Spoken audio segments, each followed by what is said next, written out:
ശരിക്കും ഇന്ന് സോഷ്യൽ മീഡിയയും അതുപോലെ അന്തർദേശീയമായിട്ടുള്ള പലതരം പിന്നെ എക്സ്പോഷറുകളും ഉള്ളൊരു കാലത്ത് നിന്നുകൊണ്ട് ആലോചിക്കുമ്പോൾ അതിൽ വലിയ പുതുമയൊന്നും ഉണ്ടാവില്ലായിരിക്കും പുതിയ ആളുകൾക്ക് കേൾക്കുമ്പോൾ. പക്ഷേ ഞങ്ങളെയൊക്കെ സംബന്ധിച്ചിടത്തോളം നമ്മളെല്ലാം സംബന്ധിച്ചിടത്തോളം അന്നത്തെ ആ കാലം ഒരു സാഹിത്യ ക്യാമ്പെന്ന് പറയുന്നത് വളരെ പ്രഷ്യസ് ആയിട്ടുള്ള ഒരു ഇവൻ്റാണ്. നല്ല പ്രയാസമായിരുന്നു. ആധുനികതയുടെ ഒരു വലിയൊരു പെരുമരത്തിൻ്റെ നിഴലിൽ നിൽക്കുന്നൊരവസ്ഥയുണ്ടായിരുന്നു. പക്ഷേ അതിനെക്കുറിച്ച് ഒരുപാട് കോൺഷ്യസ് അല്ലായിരുന്നു എന്നുള്ളത് ഇന്ന് ആലോചിക്കുമ്പം നന്നായും തോന്നുന്നുണ്ട്. നമുക്ക് ഒരുപാട് ആദ്യം പിടിച്ചിരുന്നെങ്കിൽ ചിലപ്പോൾ നമ്മുടെ കോൺഫിഡൻസ് കുറച്ച് കുറയുകയുണ്ടായിരുന്നുള്ളൂ. കേരളത്തിന് ഒരു നല്ല തിക്കിലി പോപ്പുലേറ്റഡായ അനേകം സമുദായങ്ങളും അനേകം ചോരയും കലർന്നിട്ടുള്ളൊരു പ്രദേശത്തിൻ്റെ ഫോക്ക്ലോറുകൾ വേണ്ട രീതിയിൽ എക്സ്പോസ്ഡ് ആയിരുന്നില്ല അക്കാലത്ത്. അങ്ങനെ ഒരു ഭയങ്കര ഫോക്ക്ലോറിൻ്റെ കേരളത്തിൻ്റെ ഫോക്ക്ലോറ് കുഴിച്ച് പോകാനുള്ള ഒരു വലിയ ആസ്പിറേഷൻ, അതിനുള്ള വലിയ പ്രചോദനവും അതിൻ്റെ ഒരു പ്രയോക്താവുമായിട്ട് അതിൻ്റെ ഒരു വലിയ മേജറായ പ്രയോക്താവായിട്ടാണ് നമ്മൾ കടമ്മനിട്ടെ കാണേണ്ടത്. ജനകീയത എപ്പോഴും ഡൈല്യൂട്ടഡ് ആവാൻ സാധ്യതയുള്ള എപ്പോഴും ഒരു അപകടമുണ്ട് അതിൻ്റെ അകത്ത്. അതുകൊണ്ടാണ് കടമ്മനിട്ടയ്ക്ക് ശേഷം വന്ന ഈ കാസറ്റ് കവികൾ, കടമ്മനിട്ടെ പോലും നല്ല കവികളല്ലാത്ത ആളുകൾ ആ കസേര ഇരിക്കേണ്ടി വന്നത്. ആ കസേര അവർക്കും കൂടെ വലിച്ചിട്ട് കൊടുത്തത് ഈ പോപ്പുലാരിറ്റിയാണ്. വാസ്തവത്തിൽ കടമ്മനിട്ടയുടെ ആ കസേര കടമ്മനിട്ടയ്ക്ക് മാത്രമുള്ളതായിരുന്നു.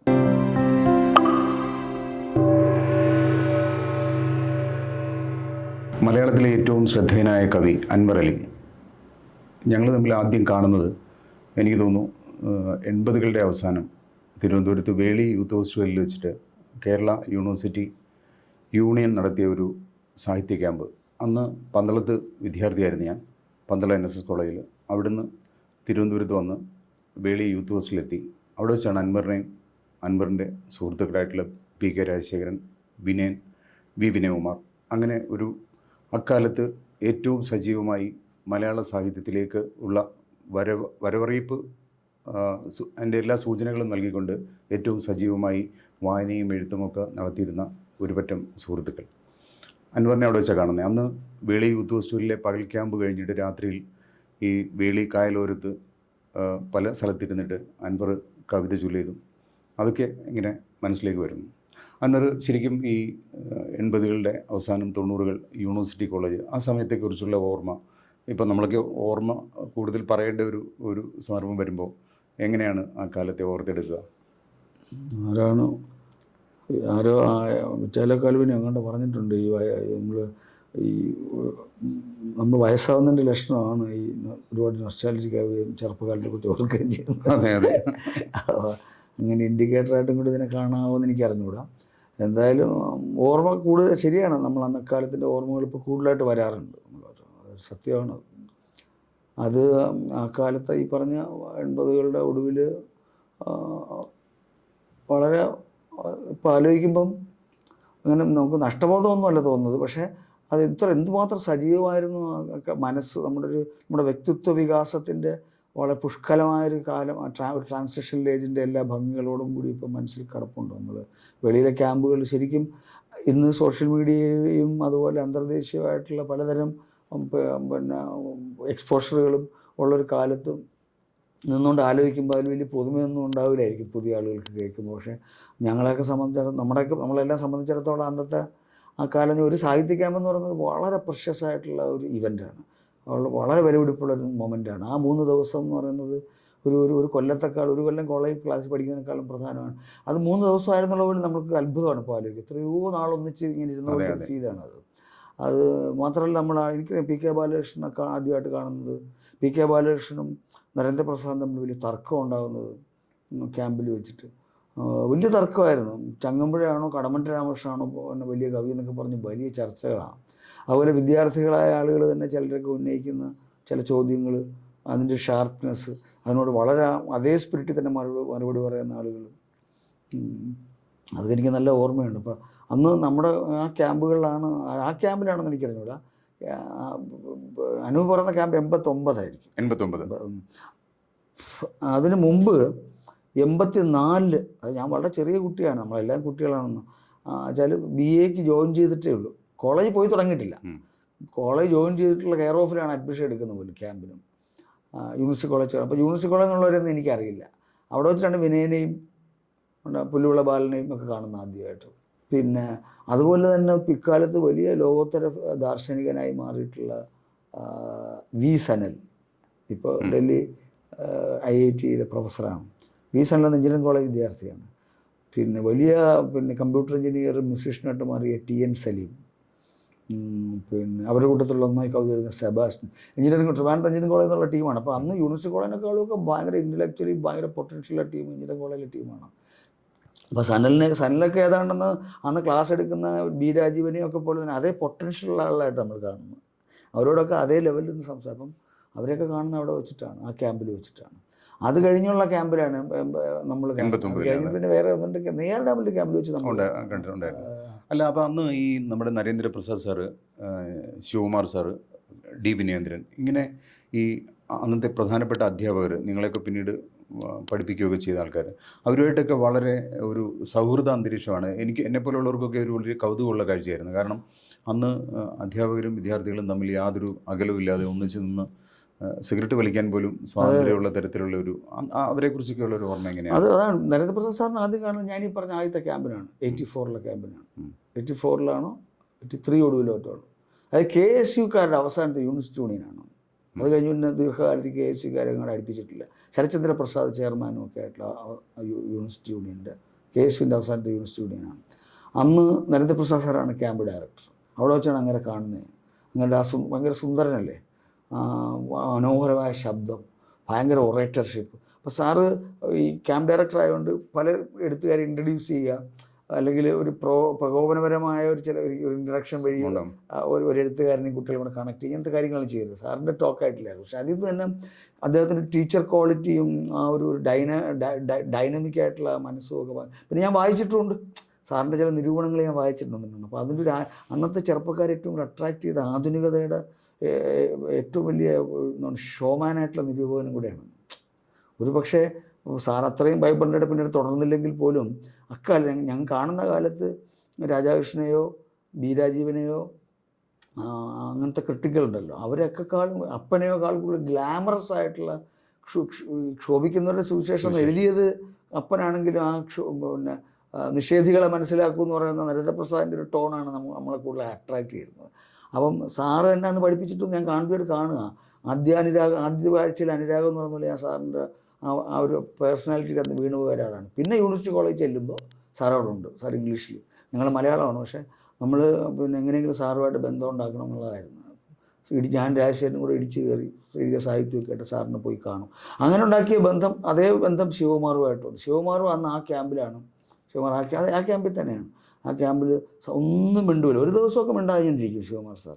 ആരെങ്കിലും നിർബന്ധിച്ച് വല്ല ചോദിക്കുമ്പോഴത്തേക്ക് ഇങ്ങനെ പകുതി മുറുക്കാനും ഒക്കെ ആയിട്ട് മലയാള കഥകളെക്കുറിച്ച് ഇത്രയൊക്കെ ഇങ്ങനെയൊക്കെ ഒരു വളരെ ലോ ടോണിൽ എന്തെങ്കിലും പറയും. ബോർഹസിൻ്റെ കഥകളൊക്കെ ട്രാൻസ്ലേറ്റ് ചെയ്യുന്ന കാലമാണ് അതൊക്കെ ചെയ്യുന്ന. മാത്രമല്ല സാറിന് ക്യാൻസറൊക്കെ വന്ന് മാറി സാറ് തിരിച്ച് ജീവിതത്തിലേക്ക് വന്ന് വീണ്ടും ഒരു റീജുവനേഷൻ്റെ കാലമാണത്. നാച്ചുറലി വിനേന്ദ്രൻ അങ്ങ് വലിയ സാന്നിധ്യമായിരുന്നു. വിനേന്ദ്രൻ്റെ അമ്മ തന്നെ നമുക്കൊരു ചെറിയ കുട്ടിയായിട്ട് തോന്നുമായിരുന്നു അക്കാലത്ത് പോലും. ഒരു അധ്യാപകന് മുതിർന്ന ഒരാളായിട്ട് തോന്നുന്നില്ല. അപ്പോൾ അങ്ങനെ ഈ ഒരു ബന്ധം 89 അനൂപ് പറയുന്ന ആ ക്യാമ്പൊക്കെ എത്തുമ്പോഴത്തേക്കും ഞങ്ങളൊക്കെ തമ്മിലുള്ള ബന്ധം അത്രത്തോളം. ഞാൻ നരേന്ദ്രപ്രസാദ് സാറിൻ്റെ നാടക സംഘത്തിൽ അംഗമായിട്ട് മാറിയിരുന്നു. സാറിൻ്റെ അസിസ്റ്റൻ്റായിരുന്നു ഞാൻ നാടകത്തിൽ. പിന്നെ സാറിൻ്റെ മുറി സാറിൻ്റെ സ്ക്രൈബായിരുന്നു. അപ്പോൾ പൈപ്പ് മൂട്ടിൽ 3 ലോഡ്ജുകളുണ്ട്. കടമനിട്ട ലോഡ്ജിലാണ് ഒരു കേന്ദ്രം, PNT അപ്പുറത്ത് കാവാലത്തിൻ്റെ വേറൊരു ക്യാമ്പ്, എല്ലാം അടുത്തടുത്താണ്. അതിന് രണ്ടിനും നടുക്കായിട്ട് നരേന്ദ്രപ്രസാദ് സാറിൻ്റെ വേറൊരു ഫ്ലാറ്റിലൊരു വീടുണ്ടായിരുന്നു. സൗവർണിക എന്ന് പറയുന്ന ഈ പറയുന്ന നാടകം, അതിൽ പറയപ്പെടുന്ന ഈ പ്രേതാത്മാവായ സ്ത്രീയുണ്ട്, അവർ വരുമായിരുന്നു പറയപ്പെടുന്ന വീടതാ. ആ വീട്ടിൻ്റെ പുറകിലാണ് സൗവർണികയുടെ പ്രേതം ഉണ്ടായിരുന്നാണ് സാറ് അവകാശപ്പെടുന്നത്. എന്തായാലും ആ വീട്ടിലാണ് സാറ് കുറച്ച് നാളെ താമസിച്ചത്. സാറിൻ്റെ കുടുംബം അങ്ങ് മാവേലിക്കരയ്ക്ക് പോയതിന് ശേഷം സാറ് താമസിച്ചിരുന്നത് അവിടെയാണ്. അപ്പോൾ അവിടെ പോയി സാറിൻ്റെ കൂടെ ഇരുന്നിട്ട് സോയിങ്കയുടെ നാടകമൊക്കെ സാറ് ഇങ്ങനെ ബുക്ക് തുറന്ന് വെച്ചിട്ട് സാറിൻ്റെ ഇംഗ്ലീഷ് ഭാഷയിലെ പ്രാവീണ്യം വളരെ ഗംഭീരമാണ്. അപ്പം സാറിന് ഇംഗ്ലീഷ് ഞാൻ നോക്കിയിട്ട് മലയാളം പറഞ്ഞു തരും, നമുക്ക് നമ്മൾ എഴുതിയെടുക്കണം. അങ്ങനെയാണ് dance of the forest, swamp, ചതുപ്പ്, ഡ്വെല്ലേഴ്സ് ഇൻ ദ സ്വാമ്പ് എന്നെന്താണ് എൻ്റെ പേര്, ചതുപ്പിൽ പാർക്കുന്നവർ, ആ പുസ്തകമൊക്കെ ആ നാടകങ്ങളൊക്കെ ട്രാൻസ്ലേറ്റ് ചെയ്യും. അപ്പോൾ സാറിൻ്റെ സ്ക്രൈബായിട്ടും അസിസ്റ്റൻ്റായിട്ടും ഒരു വളരെ യങ്ങറായിട്ടുള്ള അനിയനോ മകനെയോ പോലത്തുള്ള ബന്ധമായിരുന്നു സാറുമായിട്ട് എനിക്കുണ്ടായിരുന്നു. അതിൻ്റെ ഒരു സമയത്താണ് നമ്മൾ ഈ കാണുന്നത്. വിനേന്ദ്ര സാറുമായിട്ട് വളരെ വേറെ ഈക്വലായിട്ടുള്ള സാർ നമ്മൾ കവിയരങ്ങൾക്കൊക്കെ കൊണ്ടുപോവുകയും പിന്നെ ആസ് എ ടീച്ചർ ഒരുപാട് ഈ മിഡീവൽ ലിറ്ററേച്ചറൊക്കെ ഞാനൊക്കെ കോളേജ് പഠിക്കുമ്പോൾ എനിക്ക് വേറെ ഹൈന്ദവ പാരമ്പര്യമൊന്നും ഇല്ലല്ലോ, രാമായണമൊന്നും വായിച്ചിട്ടൊന്നും ഇല്ലല്ലോ. അപ്പോൾ അതിൻ്റെ ഒരു അപകർഷബോധം എനിക്കൊന്നുണ്ടെന്ന് കൂട്ടിക്കൊള്ളുക. അപ്പോൾ അതൊക്കെ പരിഹരിക്കാനുള്ള വായനയൊക്കെ സാറുമായിട്ട് ഹെൽപ്പ് ചെയ്തിട്ടുണ്ട്. ഒരു മിഡീവൽ പോയട്രി, അതിൻ്റെ സങ്കേതങ്ങൾ, വൃത്തം, താളം, മലയാളത്തിൻ്റെ സൊക്കോൾഡ് മുഖ്യധാരയുടെ അകത്ത് നിന്ന് എന്താണ് നമ്മൾ കാര്യമായിട്ട് പഠിച്ചെടുക്കേണ്ടതെന്ന് പറഞ്ഞു തരിക, ഇങ്ങനത്തെയൊക്കെയുള്ള ഒരുപാട് കാര്യങ്ങൾ സാറിൻ്റെ നിന്ന് കിട്ടിയിട്ടുണ്ട്. ഇതെല്ലാം ക്ലാസ്സിന് പുറത്തുള്ള ബന്ധങ്ങളാണ്. അന്നത്തെ ക്യാമ്പിൽ ഈ ബാലേന്ദ്രൻ ചുള്ളിക്കാട് അന്ന് വരികയും കവിത ചൊല്ലുകയൊക്കെ ചെയ്ത ആ സന്ദർഭം ഓർമ്മയുണ്ടോ? ബാലേന്ദ്രൻ അന്ന് ഈ പറഞ്ഞ പോലെ ഏത് കവിതയായിരുന്നു? മാനസാന്തരം ഒറ്റ ചൊല്ലി, മാനസാന്തരം, യാത്രാമൊഴി ഒക്കെ ചൊല്ലിയത് വേളി ക്യാമ്പിൽ വെച്ചാണ് എനിക്ക് ഓർമ്മ. ആ ബാലേന്ദ്രൻ അന്ന് വന്നിട്ട്, ബാലേന്ദ്രനൊക്കെ അന്ന് കവിയരങ്ങളിൽ ഏറ്റവും കൂടുതൽ, ബാലനൊന്ന് സ്റ്റാറല്ലേ. ഞാനും പിന്നെ ബാലൻ്റെ പിന്നാലെയും കുറേ നടന്നിട്ടുണ്ട് അക്കാലത്ത്. ബാലനുമായിട്ട് എനിക്ക് ഒരു സൗഹൃദം ഉണ്ടാകുന്ന ആ കാലത്താണ്. ചില പ്രസാദ് സാർ വഴിയാണ് കൂടുതൽ പേഴ്സണലി അടുപ്പമുണ്ട്. നാടക സ്ഥലത്ത് വരും. അത് കഴിഞ്ഞ് ആ ക്യാമ്പിലൊക്കെ വരുമ്പോൾ ബാലനുമായിട്ട് എനിക്ക് കുറച്ച് അടുപ്പമുണ്ട്. ഞാൻ എൻ്റെ കവിതയിൽ ബാലൻ്റെ സ്വാധീനം അക്കാലത്ത് ശരിക്കും ഉണ്ടായിരുന്നു. അന്ന് അൻവറിൻ്റെ കവിതകൾ എനിക്കിപ്പോഴും ഓർമ്മയുണ്ട്. നമ്മൾ മിക്കവാറും അൻവർ കവിത എഴുതി കഴിഞ്ഞാൽ പ്രസിദ്ധീകരിക്കുന്നതിന് മുമ്പ് നമ്മൾ കാണുന്ന സമയങ്ങളിൽ അൻവർ വായിക്കാറുണ്ട്. അന്നത്തെ എനിക്ക് ഓർമ്മയുണ്ട്, അന്ന് നമ്മുടെ യൂണിവേഴ്സിറ്റിയുടെ ഒരു സ്മരണികയിൽ വന്ന് ഗൗതമൻ്റെ രാത്രി, അഷ്ടാംഗ ഹൃദയം, അത് പിന്നീട് പ്രസിദ്ധീകരിച്ച കവിതയാണ്. അങ്ങനെ ഈ കവിത എഴുതി തുടങ്ങുന്ന സമയത്തുണ്ടായിരുന്ന ഒരു ഒരു ഒരു ഒരു ഒരു രീതി, ആധുനികതയുടെ ഒരു വല്ലാത്ത ഒരു കാലത്തിന് ശേഷമാണ് അൻവറൊക്കെ എഴുതി തുടങ്ങുന്ന ആ സമയം. അപ്പോൾ ആ സമയത്ത് കവിത എഴുതി തുടങ്ങുന്ന ആ സമയത്തുള്ള ഒരു ഒരു ഒരു എക്സ്പീരിയൻസ് എങ്ങനെയായിരുന്നു? അഷ്ടാംഗഹൃദയം കുറച്ച് കഴിഞ്ഞാണ് എഴുതുന്നത്. പക്ഷേ അല്ല, ഈ നല്ല പ്രയാസമായിരുന്നു. ആധുനികതയുടെ ഒരു വലിയൊരു പെരുമരത്തിൻ്റെ നിഴലിൽ നിൽക്കുന്നൊരവസ്ഥയുണ്ടായിരുന്നു. പക്ഷേ അതിനെക്കുറിച്ച് ഒരുപാട് കോൺഷ്യസ് അല്ലായിരുന്നു എന്നുള്ളത് ഇന്ന് ആലോചിക്കുമ്പം നന്നായും തോന്നുന്നുണ്ട്. നമുക്ക് ഒരുപാട് അങ്ങ് ആദ്യം പിടിച്ചിരുന്നെങ്കിൽ ചിലപ്പോൾ നമ്മുടെ കോൺഫിഡൻസ് കുറച്ച് കുറയുകയുണ്ടായിരുന്നുള്ളൂ. പക്ഷേ പിന്നെ അത്ര അംബീഷ്യസും ആയിരുന്നില്ല. ഇപ്പം എല്ലാവരെയും കാര്യം ഞാൻ പറയുന്നില്ല, ഞാനെന്തായാലും അങ്ങനെ എന്നെ കൊണ്ടാവുന്ന പോലെ എഴുതും. ബട്ട് ഞാൻ എഴുതുന്നിട്ട് എന്തൊരു ഒരു കഴമ്പുണ്ടെന്നൊരു ധാരണ എനിക്കുണ്ടായിരുന്നു. അതൊരു സ്ട്രോങ് ആയൊരു ആത്മവിശ്വാസം അടിയിലെവിടെ കിടപ്പുണ്ടായിരുന്നു. ആ ആത്മവിശ്വാസത്തെ ഊതി ഊതി ഊതി കത്തിക്കുന്നതിൽ നരേന്ദ്രപ്രസാദ് സാറിനെ പോലത്തെ ആളുകൾക്ക് വലിയ റോളും ഉണ്ടായിരുന്നു. സാറിൻ്റെ കവിതകൾ നന്നായി തിരുത്തി തരികയും നല്ലപോലെ വിമർശിക്കുകയും പിന്നെ കാര്യമായ വായനയിലേക്ക് കൊണ്ടുപോയി ഇംഗ്ലീഷിൽ കവിത വായിക്കാൻ പഠിപ്പിക്കുകയൊക്കെ ചെയ്തിട്ടുണ്ട് സാർ. അപ്പം മോഡേണിസം ആ രീതിയിൽ, മോഡേണിസം നമ്മുടെ ടീച്ചറാണെന്ന് പറയാം ആ അർത്ഥത്തിൽ. എപ്പോഴും അല്ല ടീച്ചർ അല്ലെങ്കിൽ ഒരു ഫാദർ ഫിഗർ എന്ന് പറയാം. അതെപ്പോഴും നമുക്ക് ദോഷവും ചെയ്യുമല്ലോ. ഒരർത്ഥത്തിൽ അതൊരു വല്ലാത്ത റെഫറൻസ് പോയിൻ്റാണ്. ആ റെഫറൻസ് പോയിൻ്റേതായ ഒരു പ്രശ്നം ഞങ്ങൾക്കൊക്കെ ഉണ്ടായിരുന്നു. അത് ഞാനതിനെ എങ്ങനെ മറികടന്ന് വെച്ചാൽ ഒട്ടും കോൺഷ്യസ് ആയിട്ടല്ല മറികടന്നത്. It was good that I was not that much conscious about it. ഞാൻ എഴുതി വന്നപ്പോൾ എൻ്റെ എഴുത്ത് മാറാൻ തുടങ്ങിയെന്ന് എനിക്ക് തോന്നി ഒരു ഘട്ടമൊക്കെ. പക്ഷേ മാറുന്നത് ഞാൻ ആദ്യമൊന്നും അറിഞ്ഞിരുന്നില്ല. അപ്പം എൻ്റെ എഴുത്തിൻ്റെ ഒരു വ്യത്യാസം ക്രമേണ മോഡേണിസം അപ്പോഴത്തേക്ക് 80കളുടെ ഒടുവിലായപ്പോഴത്തേക്കും 80കളുടെ പകുതി ആകുമ്പോൾ തന്നെ അതൊന്ന് വെയിൻ ചെയ്യാൻ തുടങ്ങി. അപ്പോൾ ആ സ്പേസിൽ ഒരുപക്ഷെ ഞാൻ പിൽക്കാലത്ത് എത്തിപ്പെട്ട ഇപ്പോൾ എൻ്റെ എത്നിസിറ്റി അല്ലെങ്കിൽ എൻ്റെ റിലീജിയസ് ആയിട്ടുള്ള എൻ്റെ ബാക്ക്ഗ്രൗണ്ട് ഇതൊന്നും അന്ന് അത്ര അതൊരു എൻ്റെ ഒരു വിഷയമായിട്ട് വന്നിട്ടില്ല. പക്ഷെ സ്റ്റിൽ ഈ ഉദാഹരണം പറഞ്ഞു കഴിഞ്ഞാൽ ഇപ്പം ശ്രീരാമ രാമ രാമ ശ്രീരാമചന്ദ്ര ജയ എന്നെഴുതുന്ന ഉണ്ടല്ലോ, അത് ഞാൻ കുഞ്ഞുനാളിൽ ഇത് രാമായണം വീട്ടിൽ വായിച്ചിട്ടില്ലാത്തതുകൊണ്ട് എനിക്ക് അങ്ങനെയല്ല എനിക്ക് ബോധ്യപ്പെട്ടിട്ടുള്ളത്. കുറേ കൂടെ ആധുനികമായ കേകകളാണ് ഞാൻ വായിച്ചിട്ടുള്ളത് പാഠപുസ്തകത്തിൽ നിന്ന്. ഒരുപക്ഷെ ഏറ്റവും പഴയതെന്ന് പറയുന്നത് വൈലോപ്പിള്ളിയുടെ കേകയാണ് വായിച്ചിട്ടുള്ളത്. വൈലോപ്പിള്ളി മുതൽ പിന്നെ ബാലേന്ദ്രനും സച്ചിദാനന്ദനും വരെയുള്ളവരുടെ കേകയെന്നാണ് ഞാൻ കേക പഠിക്കുന്നത്. ഒരുപക്ഷെ ഏറ്റവും നന്നായിട്ട് എനിക്ക് സ്ട്രൈക്ക് ചെയ്ത കേക സച്ചിദാനന്ദൻ്റെ റിയലിസ്റ്റിക് കവിതകളിൽ വരുന്ന കേക, ബാലേന്ദ്രൻ്റെ ഭയങ്കര ഫെൻറ്റാസ്റ്റിക് കവിതകളിൽ വരുന്ന കേക, അതൊക്കെയാണ്. അതിനും പ്രത്യേകിച്ച് സച്ചിദാനന്ദൻ്റെ കേകയ്ക്കകത്തൊരു സെക്കുലറായ ഒരു വശമുണ്ടായിരുന്നു. എനിക്ക് അതിനെക്കുറിച്ച് പിന്നീടാണ് ഞാൻ അതിനെക്കുറിച്ചൊക്കെ മനസ്സിലാക്കിയിട്ടുണ്ട്. ആ കേക ആയിരിക്കണം എന്നെ സ്വാധീനിച്ചിട്ടുള്ളത്. അതുകൊണ്ട് ശ്രീരാമ രാമ രാമ ശ്രീരാമചന്ദ്ര ജയ ലോകാഭി രാമജയ എന്ന് പറയുന്ന ടോൺ എനിക്ക് വരില്ല. അപ്പോൾ എൻ്റെ കേകയ്ക്ക് ഒരു വ്യത്യാസം ഉണ്ടായി. അത് ചിലപ്പം അതൊരു ഫ്ലുവൻ്റ് ആയിട്ടുള്ള കേക അല്ല എന്നൊരു പക്ഷേ ക്ലാസിക്കലായ കേകകൾ എഴുതുന്ന ഒത്തിരി യാഥാസ്ഥിക ആളുകൾക്ക് അക്കാലത്ത് തോന്നിയിരിക്കുക. അതുകൊണ്ട് എൻ്റെ കവിതകൾ പറയുന്ന മാതൃഭൂമിയൊന്നും പബ്ലിഷ് ചെയ്തിരുന്നില്ല. എനിവേ ആ ഒരു വ്യത്യാസം വളരെ കോൺഷ്യസ് അല്ലാത്ത ഇന്നസെൻ്റ് ആയിട്ടുള്ള ആ വ്യത്യാസം കൊണ്ട് നടക്കാനുള്ള ശേഷി എന്നെ സഹായിച്ചിട്ടുണ്ട്. ആധുനികത ഒരു അധ്യാപകനെ പോലെ സഹായിച്ച, അല്ലെങ്കിൽ ആധുനികതയുടെ അധ്യാപകർ എന്നെ പരോക്ഷമായി സഹായിച്ചതുപോലെ തന്നെ അതിനൊരു ആ അൺലേണിങ്ങും അവരിത് മാറാനുള്ളൊരു അൺലേണിങ്ങും അക്കാലത്ത് നടന്നിട്ടുണ്ട്. എല്ലാവരും നടന്നിട്ടുണ്ടെന്ന് ചോദിച്ചു കഴിഞ്ഞാൽ അത് നടന്നവരാണ് പിൽക്കാലത്ത് മോഡേണിസത്തിന് ശേഷം പ്രധാനപ്പെട്ട സ്റ്റാമ്പ് സ്റ്റാമ്പ് ചെയ്യപ്പെട്ടുള്ള എഴുത്ത്. അന്നത്തെ ഈ കടമ്മനിട്ടയൊക്കെ ശരിക്കും കേരളത്തിൽ അന്ന് ഏറ്റവും കൂടുതൽ കവിത പോപ്പുലർ ആവുന്നതും തെരുവുകളിൽ കവിത ചൊല്ലുകയൊക്കെ ചെയ്യുന്ന അങ്ങനെയുള്ള കവിയരങ്ങളിൽ അൻവറും പങ്കെടുത്തിട്ടുണ്ട്, എനിക്ക് ഓർമ്മയുണ്ട്. അപ്പോൾ ആ സമയത്തേക്കുള്ളൊരു ഓർമ്മ എങ്ങനെയാണ് കടമ്മനിട്ട ഈ പറഞ്ഞ പോലെ കവിത ഇത്രയും ജനകീയവൽക്കരിക്കുന്നതിൽ കടമ്മനിട്ടയുടെയൊക്കെ ആ ഒരു ഒരു ഒരു ഒരു സാന്നിധ്യം അല്ലെങ്കിൽ കവിത ചൊല്ലുന്ന രീതി? അല്ല, ഈ ജനകീയവൽക്കരണത്തെക്കുറിച്ച് എനിക്ക് ഒരുപാട് തന്നെ കൺഫ്യൂഷൻ ഉള്ള ആളാണ്.